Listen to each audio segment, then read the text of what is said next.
তো আজকে যে বিষয়টা আমরা দেখে নেব সেটা হচ্ছে, তুমি যার জন্য ভাবছো সে তোমার জন্য কি ভাবছে আর তুমি তার জন্য কি ভাবছো।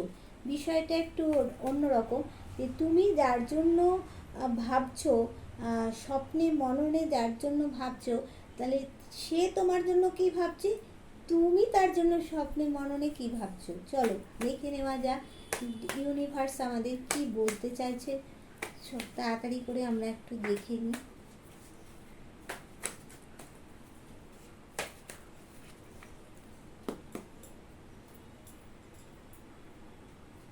আচ্ছা দেখো, তুমি যার জন্য ভাবছো সে কিন্তু একটু ডিসিশান নিতে পারছে না, বুঝতে পারলে?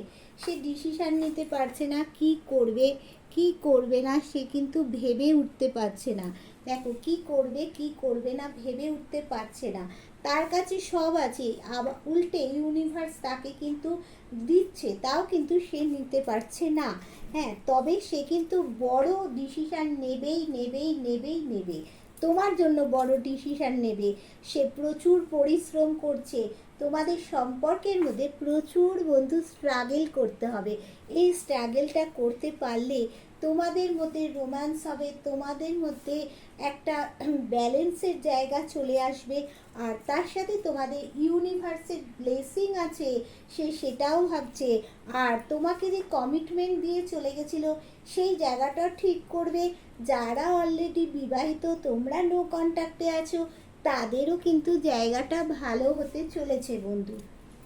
এবার যেটা দেখে নেব যে তুমি তাকে নিয়ে কি ভাবছো, তুমি কি ভাবছো। দেখো, তোমার মাথার মধ্যে একটু খারাপ খারাপ চিন্তা ভাবনাগুলো আসছে। এবার তবুও চিন্তা ভাবনা আসলেও কোথাও মনের কোণে তুমি কিন্তু তাকে ছাড়তে চাইছো না, তুমি তার কাছে যেতে চাইছো, তোমার সন্তানকে নিয়ে তুমি যেতে চাইছো, থাকতে চাইছো। কিন্তু দেখো, তোমরা নো কন্ট্যাক্টে আছো, তুমি চাইছো ভাগ্যের চাকার পরিবর্তন হোক, আশার বাইরে লাখ ফেভার করুক। অবশ্যই বন্ধু, আশার বাইরে লাখ ফেভার করবে। তোমার জীবনে যত সমস্যা আছে, সমস্যা কাটিয়ে তুমি সামনের দিকে যেতে পারবে। তোমার একটা বড় একটা ফ্যামিলি আবার পুনরায় তোমার কাছে ফিরে আসবে। এবার ইউনিভার্স কি গাইডেন্স দিচ্ছে, ইউনিভার্স গাইডেন্স দিচ্ছে যে তোমার ভাগ্যের চাকা দেখো ঘুরছে, আশার বাইরে লাখ ফেভার করবেই করবে।